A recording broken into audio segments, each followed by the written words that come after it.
Well,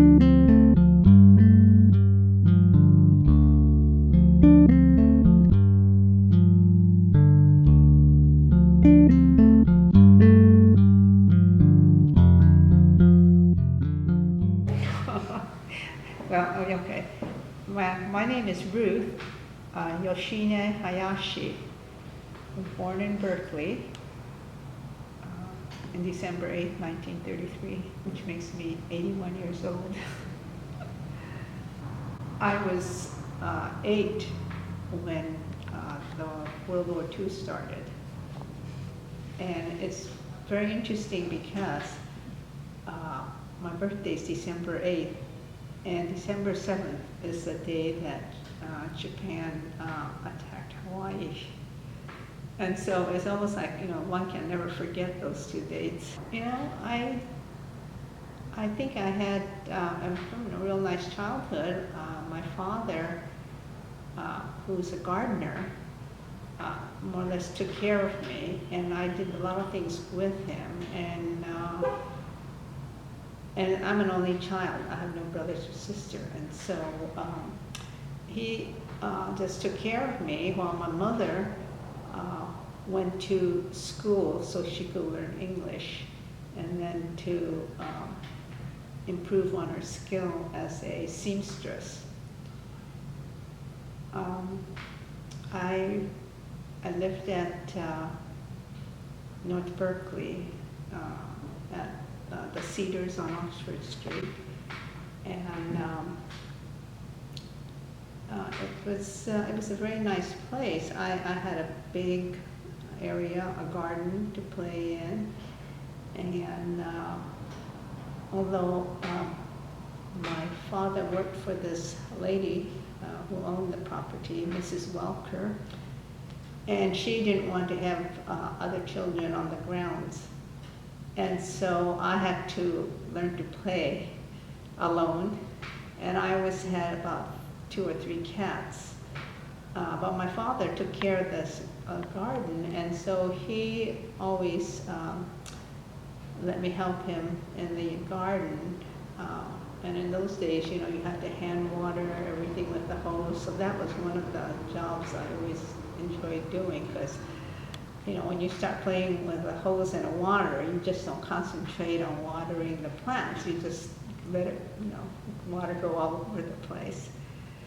I think, I had as I remember, I had a very nice childhood. And it just, when I talk with others and think about it, other people were able to go outside from the house, and they would make friends, play together with their friends in the neighborhood. But I really didn't know anybody in the neighborhood because I had this huge garden area to play in, and I never left the area and go out to play. I would go to school from there, which was nearby, and although I made friends, I don't ever recall going to other people's home, and I never could invite them to my place. And I went to Whittier Elementary School, and also, I think in my growing up like that, I didn't have much contact with other Japanese youngsters because most of the Japanese people in Berkeley, they lived on the south side of Berkeley, because before World War II, there was a line that was sort of drawn where Asians couldn't own property above University, and I think it was Grove Street. So everybody lived in the southern part of Berkeley. The only time I saw other Japanese people were on Sundays when I went to church. And I knew some people there, and I made friends, but it wasn't anybody that I would play with or anything. And but I have never felt I was unhappy. I was sort of isolated. And, when you're alone, then you try to make your own playthings and find things to do. My father was born in Japan and came over here. My mother was born in Southern California, and my grandfather was a fisherman down there, and so they lived in Southern California. But when my mother was old enough to go to school, my grandfather sent the grandmother and 4 girls back to Japan so that they would be educated in Japan. But then when my mother married my father, well, then she came back to America. They weren't strict, but then you always had to behave and listen. I guess I just adjusted to the way I was raised and grew up. When I was older, and when I started going to high school, well, then there were, it was only one high school in Berkeley. Everybody went to Berkeley High. And that's when I began to learn there's certain things the Japanese young people, I guess, did or thought, and I think sometimes I wasn't very comfortable because I didn't understand. I didn't grow up among them. But when I became friends with them, they all seemed very nice. From 8 to 12, I was in Utah. My mother and I were in Utah. I think it was hard on my mother, and she was very protective of me. And then also, see, my father got sick, and so we had to leave him here in California. And he died here in California. And so my mother basically had to take care of me.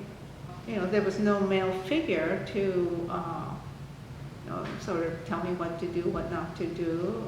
My mother had to make all the decisions. And then because we were close in age, and so I think that sort of helped. Although I think a lot of times she may have felt, she didn't know how to raise me. When I came back, I just felt that that was an experience, and I think it was sort of my mother. She would say, "Well, it's happened. You don't go and think about it over and over again. You move on." I met all, it was all Japanese, and I was, oh wow, they're all Japanese, and that was something I'm not used to. Not exposed to a lot of things that the other kids were. When you don't experience anything, you don't know. There was a family that had a shoe repair shop on North Berkeley, that little shopping area. Well, anyway, I could walk down there, and so she was the other playmate that I have. I think she's a couple of years older than me, and I remember walking. My father took me down there often to drop me off so I could play with her. And I think she was just about the only Japanese that I was exposed to. On this, on Sundays when I went to church, but then I had other Japanese around. And sometimes I felt sort of uncomfortable as I got older. I always felt uncomfortable being among Japanese because they just, I don't know, somehow they were a little different, and they were very close, cliquey, and I sometimes felt that I didn't belong there with them. And they were nice to me and all, but also I think they probably thought I was a little different, I mean, that was my feelings. After the war, you know, we came back, and I went back, we were able to go back to that, the Cedars, but the lady passed away when I was, I think, 12 or 13. And so then my mother moved to where a lot of the Japanese were. And we rented a room. And you know, I became more familiar. And then during, when we were in camp, I, you know, got to know a lot of the other Japanese girls, and I did make, you know, friends with them.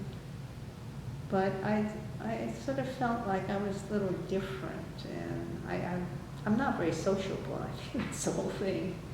Well, I went up to Oxford School, and that was mostly all Caucasian.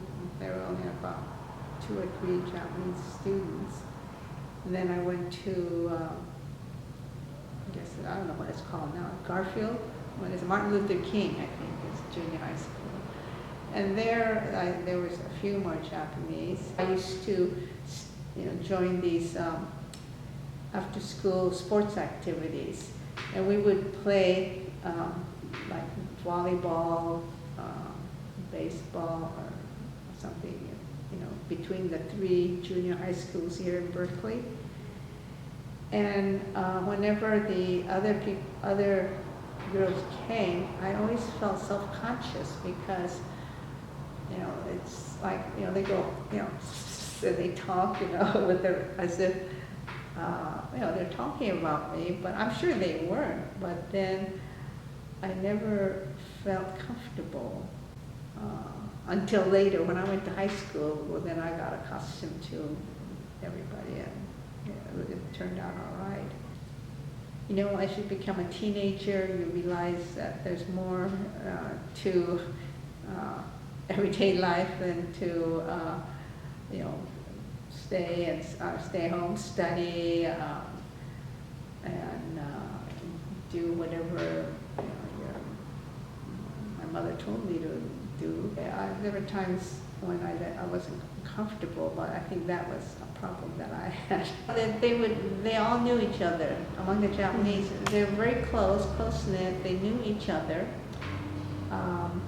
And even during camp days too, I think they all, you know, stuck together, and they had their own groups and everything. And you know, sometimes I felt like I was just sort of an outsider looking in. Not because they didn't, you know, they weren't that friendly to me, but I think it was just I was very uncomfortable joining in because I wasn't sure. I didn't know. I wasn't very close to many of them.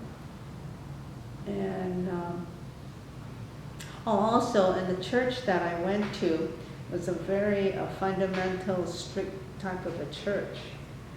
And while the others went to the Methodist church, a lot of them seemed to have a lot more freedom, and they always seemed to be doing things together. They belonged to, I guess, different groups and everything.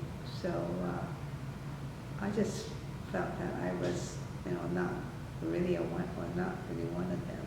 My friends that I have were non-Japanese. In fact, the friends I met at Oxford School in the 6th grade, here we are many years later, and I still get together with them, you know, every so often. We meet around every 2-3 months at somebody's house, and we all say, well, we knew each other from the 6th grade. I'm very comfortable in that group. We talk about certain people, you know, we wonder what they're doing, where they are, and sometimes, you know, they know what has happened and everything. And of course, a number of them are gone now, and but it's just the fact that we get together, I guess, makes people think, wow, you were friends from 6th grade. And I said, yeah, was after high school, everyone went their separate ways and everything, and I think at Berkeley High's 50th high school reunion that it's sort of, we all sort of got together again. After I got married, yeah, we moved not far from where I grew up. We lived up on the hill, and my children all went through Berkeley schools. Well, Berkeley has changed quite a bit.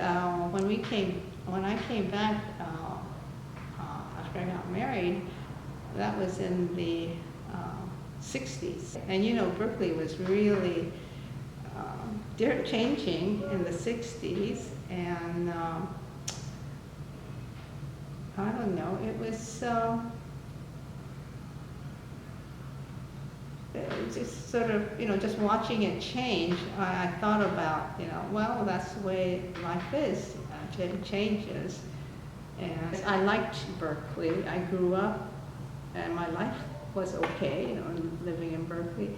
Even if I live in Walnut Creek, I don't shop out there or do anything. I'm always coming into Berkeley because I feel a lot more comfortable, and I guess it's because I'm more familiar with everything, the surroundings, and it's just, I live in Walnut Creek, but I, do all my activities over here. So I think when the Japanese came back from after the World War II, they came back, and I think they would have liked to live in Berkeley, but I think there was still this idea of there was a certain amount of prejudice too, and you couldn't buy homes up in the hills.